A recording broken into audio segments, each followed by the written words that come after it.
안녕하세요. 저는 유시민입니다. 다시 만나 뵙게 되어 반갑습니다.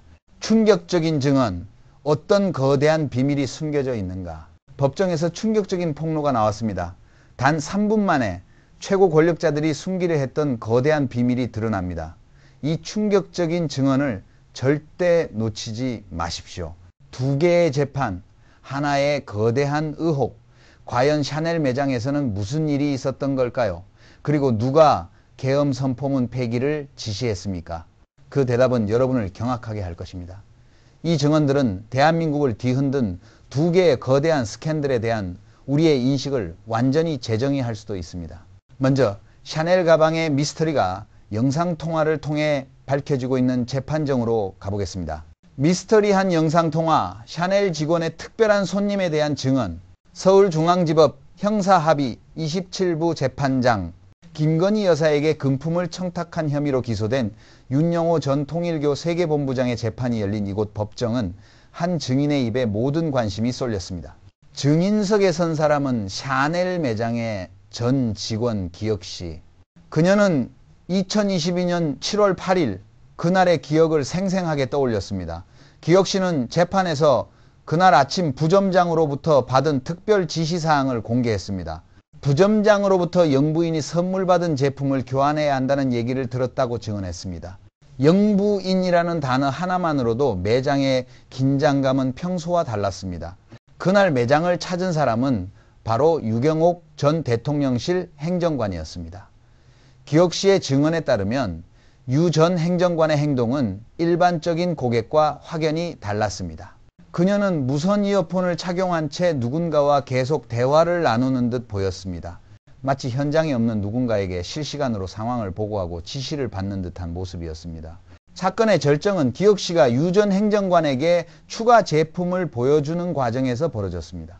유 전 행정관은 제품을 눈으로만 보지 않고 휴대전화를 들어 제품을 계속 스캔하며 보여주는 듯한 행동을 했다고 기혁씨는 말했습니다.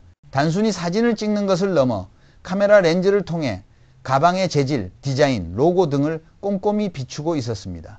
기혁씨는 통화 상대방이 다른 제품을 비추며 보여주길 원했다고 덧붙였습니다. 이 기묘한 행동에 재판부가 직접 물었습니다. 기억하는 유 전 행정관 행동 중 가방 사진을 찍는 행동도 있었냐? 기혁씨는 고개를 저었습니다. 처음에는 찍는 듯 했고 이후엔 영상통화를 했습니다. 영상통화. 이 한마디가 법정의 공기를 바꿨습니다. 유 전 행정관은 매장에서 누구와 실시간으로 샤넬 가방을 고르고 있었던 것일까요? 통화 상대방의 정체는 여전히 미스터리로 남아 있습니다. 그 보이지 않는 눈은 과연 누구였을까요? 이 영상통화의 등장은 샤넬 가방을 둘러싼 의혹을 더욱 복잡한 국면으로 밀어넣었습니다. 하지만 이 스캔들이 뜨겁게 달아오르는 동안 바로 옆 다른 법정에서는 더 거대한 정치적 지진이 발생하고 있었습니다. 한 핵심 증인의 증언이 180도 뒤바뀌었습니다. 뒤집힌 진술. 누가 정말 계엄 선포문 폐기를 지시했나? 서울중앙지법 형사합의 33부 재판장. 한덕수 전 국무총리의 재판이 진행 중인 이곳의 공기는 살얼음판처럼 팽팽했습니다. 증인석에 앉은 인물은 강희구 전 대통령실 부속실장. 그는 지난해 12.3 비상계엄 사태의 핵심 문건인 사후 계엄 선포문의 작성 및 폐기 의혹의 중심에 서 있었습니다. 그리고 그는 폭탄을 터뜨렸습니다. 진술 번복! 이전까지 강 전 실장의 진술은 일관됐습니다. 그는 수사기관과 헌법재판소에서 지난해 12월 10일 한덕수 전 총리의 폐기 지시사항을 윤석열 전 대통령에게 직접 보고했고 윤 전 대통령의 승인을 받은 뒤 문서를 폐기했다고 분명히 밝혔습니다. 이는 대통령이 문서 폐기 과정을 인지하고 승인했음을 의미하는 결정적 진술이었습니다. 하지만 이날 법정에서 강 전 실장은 이 모든 것을 뒤집었습니다. 그의 새로운 주장은 이렇습니다. 지난해 12월 8일 한 전 총리가 전화로 사후 선포문은 논란이 될 수 있으니 폐기하면 좋겠다고 말한 것은 사실입니다. 하지만 강 전 실장은 이 지시를 받고 윤 전 대통령에게 사전 보고나 승인 없이 문서를 폐기했다는 것입니다. 그렇다면 대통령은 언제 알았을까? 강 전 실장의 대답은 지난해 연말 또는 올해 초께였습니다. 한참의 시간이 흐른 뒤에야 사후 보고를 했다는 주장입니다. 이 새로운 시나리오에 따르면 윤 전 대통령의 반응은 이러했습니다. 사후에 할 수도 있는 거지. 그게 뭐가 문제가 되나. 선포문을 폐기했으면 할 수 없다. 이는 사실상 폐기 결정 과정에 자신이 관여하지 않았다는 뜻으로 해석됩니다. 재판부조차 이 급작스러운 진술 번복에 당혹감을 감추지 못했습니다. 재판장은 대통령까지 서명한 문서를 총리 의견에 따라 대통령 보고도 없이 폐기했다는 건 상식적으로 이해가 안 된다고 강하게 질책했습니다. 이에 대한 강 전 실장의 해명은 더욱 납득하기 어려웠습니다. 사후 계엄 선포문을 임의적으로 만든 거라서 크게 의미를 부여하지 않았다. 진실은 무엇일까요? 강 전 실장은 왜 헌법재판소에서의 선서까지 뒤집으며 진술을 바꾼 것일까요? 공교롭게도 그의 새로운 진술은 자신은 사후 작성이나 폐기를 지시하지 않았다는 윤 전 대통령의 재판 전략과 정확히 일치합니다. 의혹이 꼬리를 무는 가운데 재판장은 마지막 핵심 질문을 던졌습니다. 사후 선포문을 강 전 실장이 폐기한 게 맞는지? 이 질문에 대해 강희구 전 실장은 입을 굳게 닫고 모든 증언을 거부했습니다. 거치지 않는 안개, 남겨진 질문들과 기다리는 진실, 강희구 전 실장의 마지막 침묵, 그리고 샤넬 매장의 미스터리한 영상통화. 두 개의 충격적인 재판은 거대한 안개 속에 빠져들었습니다. 수많은 질문이 꼬리를 물고 이어집니다. 과연 유경옥 전 행정관의 영상통화 상대방은 누구였을까요? 강희구 전 실장은 왜 이 결정적인 순간에 헌법재판소에서의 진술까지 뒤집었습니까? 그는 과연 누구를 보호하려는 것일까요? 아직 진실은 완전히 드러나지 않았습니다. 대중은 오는 11월 3일과 11월 17일로 예정된 윤영호 전 본부장의 다음 재판을 포함해 이 모든 의혹의 실체가 밝혀질 과정을 계속해서 주목해야 할 것. 국보석 비밀, 김건희 여사의 특별 방문이 숨긴 진실은 무엇인가? 서막, 대통령실이 당신에게 알리고 싶지 않은 비밀. 대통령실이 필사적으로 숨기려던 비밀이 있습니다. 김건희 여사가 국보가 가득한 금지구역에 무단으로 들어섰고 이 일에는 대통령까지 연관되어 있습니다. 단 3분이면 그들이 감추는 진실이 드러납니다. 이 충격적인 내용을 놓치시겠습니까? 그렇다면 규칙이 무시된 그날 2023년 3월 2일에는 정확히 무슨 일이 있었을까요?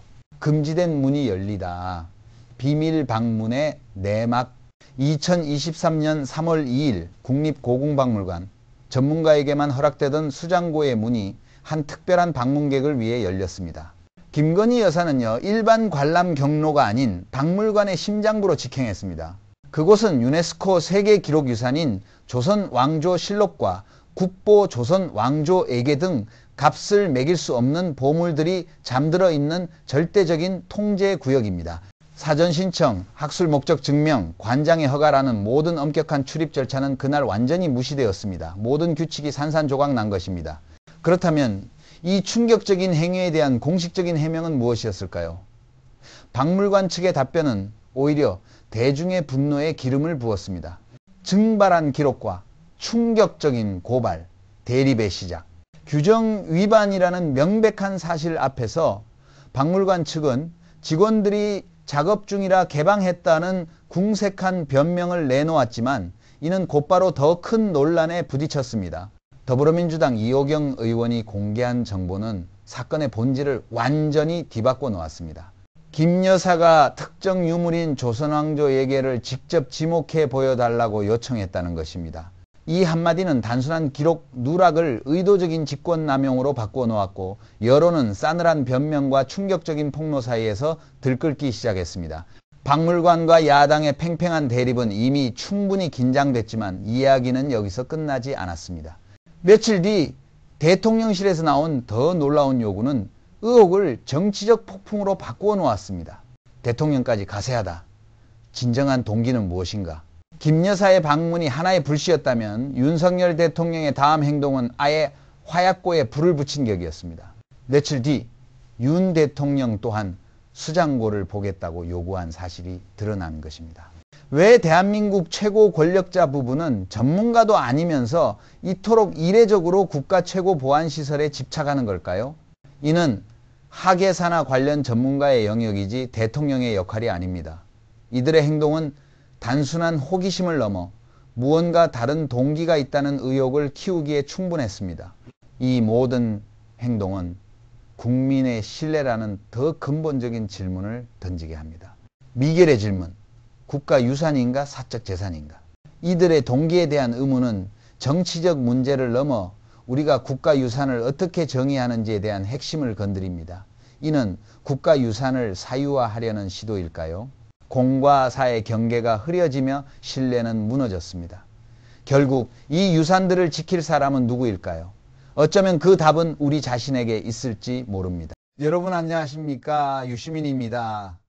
평소처럼 뉴스를 보다가 솔직히 말씀드리면 요즘 같은 시국에 법정 뉴스를 보는 게 즐거운 일은 아닙니다.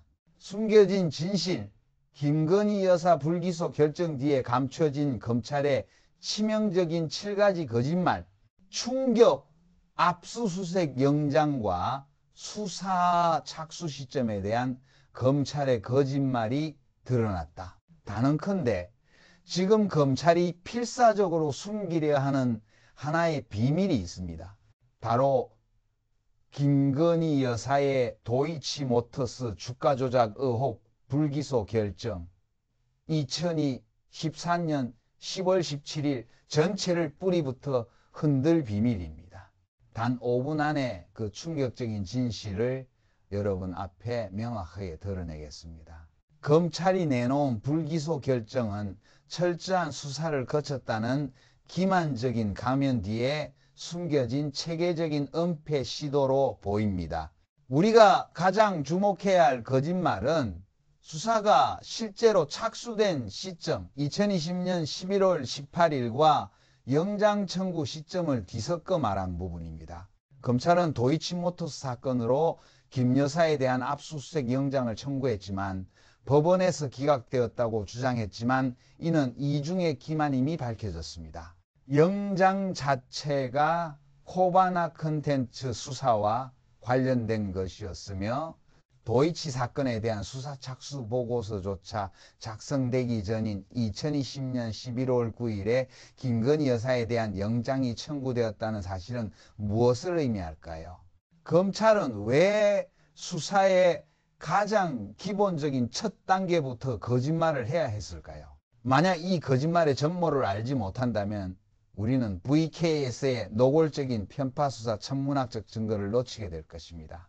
지금부터 뉴스타파가 찾아낸 검찰의 7가지 거짓말 중 이 압수수색 영장에 얽힌 첫 번째 거짓의 껍질을 벗겨내 보겠습니다. 과연 영장 청구조차 할 수 없는 시점에 영장을 기각당했다고 말한 그들의 진짜 의도는 무엇일까요? 전체 부분에서 논의했던 문제의 본질을 파헤치다 보면 검찰의 행보에서 눈에 띄게 부자연스러운 첫 번째 거짓말과 맞닥뜨리게 됩니다. 거짓말 1. 유령 압수수색 영장과 코바나 컨텐츠 사건 바꿔치기. 믿기지 않을 정도의 뒤바꿈입니다. 검찰이 도이치모터스 사건 수사에 대해 의연하게 주장했던 김건희 여사 계좌 압수수색 영장 청구. 사실은 알고 보니 코바나 컨텐츠 사건에서 흘러나온 유령 영장이었다는 충격적인 진실 말입니다.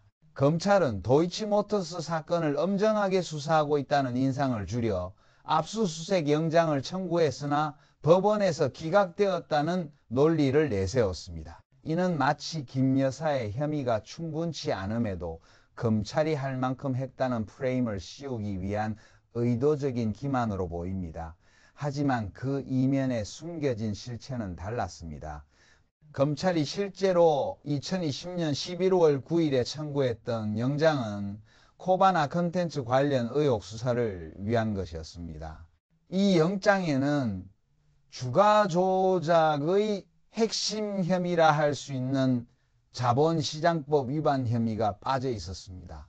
결국 검찰은 한 사건의 수사 행위를 다른 사건에 교묘하게 부착시켜 국민들에게 수사팀이 도이치모터스 사건을 진지하게 다루고 있다는 착각을 심어주려 했던 것입니다.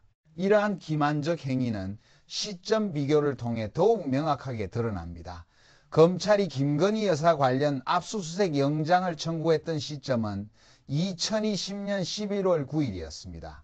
그러나 도이치모터스 사건과 관련하여 검찰 내부에서 수사 착수 경위라는 제목의 수사보고서가 공식적으로 작성된 날짜는 그보다 9일 뒤인 2020년 11월 18일이었습니다. 아직 수사 착수 보고조차 되지 않은 사건을 두고 관련자에게 압수수색 영장을 청구했다는 주장은 논리적으로 모순될 수밖에 없습니다. 왜 검찰은 다른 사건인 코바나 컨텐츠 수사 중의 행위를 굳이 도이치모터스 사건에 끌어다 붙여야 했을까요? 단순히 착각으로 치부하기에는 너무나 정교하게 의도된 행위라는 의심을 피할 수 없습니다. 결국 검찰의 주장은 도이치모터스 사건과 관련해 영장을 청구했다는 첫 번째 거짓과 영장 청구 시점에 해당 사건을 수사 중이었다는 두 번째 거짓이 겹쳐진 이중의 허위 진술이었던 셈입니다. 이러한 의문은 우리를 다음 두 번째 거짓말로 이끌어갑니다. 과연 압수수색 영장 청구 시점과 도이치모터스 수사 착수 시점 사이의 이 기묘한 불일치는 무엇을 의미하는 것일까요?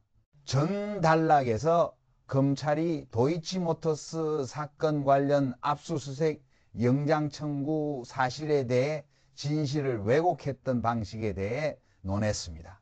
하지만 검찰의 거짓말은 여기서 그치지 않습니다. 오히려 시간의 모순을 낳는 더 심각한 이중적인 거짓말이 숨겨져 있습니다. 거짓말, 이 시간의 왜곡과 수사 착수 함정, 분노를 유발하는 핵심 사실은 다음과 같습니다. 검찰이 김건희 여사에 대한 압수수색 영장 2020년 11월 9일을 청구했다고 밝힌 시점이 정작 검찰 스스로 도이치모터스 사건에 대해 공식적으로 수사 착수 보고서를 작성한 날 2020년 11월 18일보다 훨씬 앞선다는 점입니다. 수사팀이 국정감사에 제출한 자료를 통해 확인된 이 명확한 시간의 모순은 상식적으로 납득하기 어렵습니다. 법률적인 관점에서 이 시간적 역설이 의미하는 바는 매우 심각합니다. 피의자의 권리를 강제하는 행위인 압수수색 영장 청구라는 강제 행위가 사건에 대한 수사가 공식적으로 착수되기도 전에 발생했다는 것입니다. 검찰은 줄곧 당시 코바나 컨텐츠 사건이 추가되긴 했지만 도이치모터스 사건도 같이 수사가 진행되고 있었다고 해명했으나 수사 착수 보고서가 작성되지 않은 시점에 도이치모터스 사건으로 영장이 청구될 수는 없다는 점은 명백합니다. 결국 검찰이 최재훈 반부패 수사 2부장이나 이창수 중앙지검장이 입을 빌려했던 해명, 즉 당시 코바나와 도이치를 동시에 수사하고 있었다는 말은 단순한 착오가 아닌 의도적으로 시간의 순서를 변경하려는 기만으로 볼 수 있습니다. 이들의 이중적인 거짓말은 두 가지로 요약됩니다. 첫째, 도이치 사건으로 영장을 청구했다는 것 자체가 허위였으며, 둘째, 영장 청구 당시에 도이치 사건에 대한 수사가 진행되고 있었다는 주장 역시 거짓입니다. 수사 착수조차 되지 않은 사건으로 영장을 청구했다는 것은 김건희 여사를 겨냥한 수사가 실제로 언제 시작되었는지 그 진정한 시점을 은폐하려 했다는 강한 의혹, 즉 청편적인 특혜가 있었음을 시사합니다. 이러한 검찰의 프레임은 수사 착수라는 단어를 이용해 대중에게는 수사가 느리게 진행된 것처럼 인식시키면서 실제로는 김건희 여사를 향한 수사 개시 시점을 감추려 했던 정교하게 짜인 시나리오로 의심됩니다.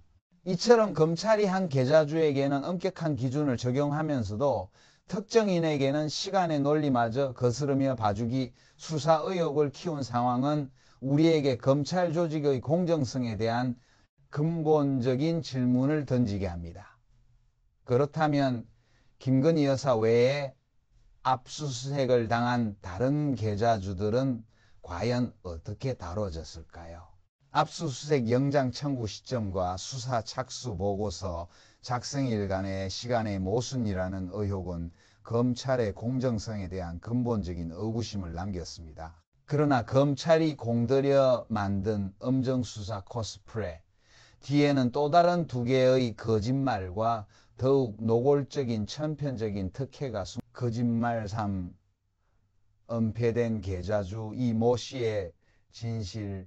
검찰은 김건희 여사는 계좌주로서 기본적으로 참고인이며 계좌 자금을 제공한 초기 투자자들 다른 계좌주에 대해서는 압수수색 영장을 청구하거나 집행하지 않았다고 공공연히 주장했습니다. 이러한 주장은 김 여사에게만 정치적인 공격이 집중된 것처럼 보이게 하려는 의도였던 것으로 해석됩니다. 하지만 이는 명백한 거짓말이었습니다. 놀랍게도 검찰은 실제로 김 여사와 매우 유사한 위치에 있던 초기 투자 계좌주 이 모 씨의 주거지와 사무실에 대해 2021년 9월 7일 압수수색을 실시했습니다. 이 모 씨는 도이치모터스 권오수 회장의 최측근으로 김 여사처럼 상장 전부터 투자해 약 25억 원의 수익을 올린 인물입니다. 그의 역할과 지위는 김 여사와 본질적으로 동일했음에도 검찰은 이 모 씨에 대한 강제 수사 사실을 대중에게 철저히 숨겼습니다. 더 나아가 국정감사에서 국회에 제출한 압수수색 영장 청구 목록에는 이 모 씨의 지위를 계좌주가 아닌 단순 관계자로 명칭을 변경하는 치밀한 꼼수를 부리기도 했습니다. 김건희 여사 외에 계좌주 중 압수수색한 사람이 없다는 거짓말이 들통날까봐 이 모 씨라는 핵심 인물의 존재를 공식 기록에서 왜곡한 것입니다. 거짓말상 노골적인 수사, 천편적인 특혜의 기록, 이러한 은폐는 곧 수사 과정 전반에 걸친 노골적인 편향성과 맞닿아 있습니다. 이 모 씨를 비롯해 또 다른 계좌주인 김 모 씨는 검찰의 4차례 출석에 강도 높은 조사를 받았고 심지어 해외에 체류 중이거나 몸이 아파 출석을 거부했던 양 모 씨와 정 모 씨에 대해서는 검찰이 강제구인 영장까지 발부받아 결국 법정에 세웠습니다. 그야말로 엄정수사의 전형을 보여준 것입니다. 반면 김건희 여사에 대한 대우는 완전히 달랐습니다. 2023년 7월에 발송된 서면 질의서에 대한 답변이 1년 뒤인 2023년 7월에 제출될 때까지 검찰은 묵묵히 기다려 주었습니다. 이후에 진행된 소환조사 역시 검찰청이 아닌 제3의 장소에서 비공개로 이루어졌으며 심지어 조사검사들의 휴대전화가 압수된 채 진행되는 전례 없는 특혜가 제공되었습니다. 다른 계좌주들에게는 강제 행위를 쏟아붓던 공권력이 특정인 앞에서는 무력해진 것입니다. 이는 수사의 공정성을 넘어 사법정의의 근간을 뒤흔드는 천편적인 특혜이자 검찰의 거짓말입니다. 이러한 극명한 수사 수준의 불균형은 검찰이 의도적으로 특정인에게 천편적인 특혜를 제공했다는 의혹을 증폭시킵니다. 수사기관의 신뢰를 훼손하는 이러한 이중잣대는 결국 도이치모터스 사건의 본질, 즉 주가 조작 연루 의혹의 핵심으로 이어집니다. 이처럼 의도적으로 흐려놓은 수사의 막장 속에서 우리는 이제 김건희 여사가 받았다는 4,700만 원의 돈이 과연 주가 조작으로 인한 손실보전금이었는지에 대한 결정적인 증거를 들여다볼 차례입니다. 그리고 엄정 수사를 외치던 검찰의 논리 전체를 뒤흔들어 버린 결정적인 금융 증거가 마침내 수면 위로 떠올랐습니다. 바로 김건희 여사가 받은 4,700만 원의 정체에 대한 의혹입니다. 이 돈은 검찰이 그녀를 단순한 계좌 제공자 또는 피해자로 규정했던 모든 입장을 순식간에 무너뜨린 충격적인 방패였습니다. 5, 6, 7번째 거짓말, 4,700만 원과 붕괴된 피해자 역할, 사건의 긴장감이 최고조에 달했던 지점은 바로 2010년 3월 4일 도이치모터스 주가 조작 1차 작전의 주포가 자신의 차명 계좌를 통해 김건희 여사에게 4,700만 원을 송금했다는 사실이었습니다. 이 돈의 성격이 손실보전금, 손실보전단은 일 수 있다는 의혹이 불거지면서 검찰의 불기소 결정에 대한 공중의 분노는 걷잡을 수 없이 커졌습니다. 검찰은 김건희 여사가 주가 조작 세력에게 계좌를 빌려준 선의의 피해자였다고 주장해왔습니다. 하지만 이 돈이 손실보전금으로 확인된다면 그녀의 역할은 피해자에서 공범관계를 시사하는 주가조작 가담자로 완전히 뒤바뀌게 됩니다. 자본시장법상 손실보전금은 주가 하락으로 인한 손해를 메워주는 일종의 보상금으로 이는 주가 조작에 참여한 사람에게 주어지는 대가일 가능성이 농후합니다. 실제로 4,700만 원의 송금 시점은 매우 의미심장합니다. 그녀가 주식을 집중 매집했으나 주가가 오르지 않아 평가 손실을 입었던 2010년 1월과 3월 4일 사이에 돈이 건네졌습니다. 특히 송금이 장 마감 직후인 오후 38분부터 14분 사이에 이루어졌는데 이는 종가가 확정되어야 손실액을 정확히 산정할 수 있다는 점과 맞물려 손실보전의 개연성을 강하게 시사합니다. 이 핵심 증거, 즉 손실보전금일 가능성이 농후한 4,700만 원이라는 재정적 증거가 눈앞에 드러났음에도 불구하고 검찰은 이에 대한 철저한 조사를 고의적으로 생략했다는 의혹을 받았습니다. 이것이 바로 검찰의 5, 6, 7번째 거짓말의 핵심입니다. 수사를 진행할 의지가 있었다면 이 돈을 누가, 왜, 어떤 목적으로 보냈는지에 대해 가장 먼저 파헤쳤어야 마땅합니다. 대중의 분노는 검찰이 핵심 금융 증거를 외면하며 김건희 여사에게 불기소라는 면죄부를 주려했다는 의구심에서 비롯되었습니다. 손실보전금을 받았다는 정황은 그녀가 단순한 계좌주가 아닌 주가조작의 이해 당사자였음을 보여주는 직접적인 증표였기 때문입니다. 이처럼 노골적으로 편향된 수사 방식은 결국 검찰 스스로 엄정한 수사라는 가면을 벗어던지고 불기소를 위한 짜맞추기 수사를 했다는 비판을 피할 수 없게 만들었습니다. 이러한 상황은 사법 정의의 기본 원칙마저 훼손하는 심각한 문제로 인식될 수밖에 없으며 이제 우리는 다음 단계인 권력형 사법 불평등의 구조적 문제에 대해 깊이 있게 논의해야 할 시점에 이르렀습니다. 결론, 신뢰의 붕괴, 엄정수사 코스프레에 불과한 검찰. 결국 4,700만 원의 손실보전금 의혹이 김건희 여사를 피해자라는 역할극에서 끌어내린 결정적 증거였다면 이 모든 의혹들을 종합적으로 살펴보는 결론은 단 하나로 귀결됩니다.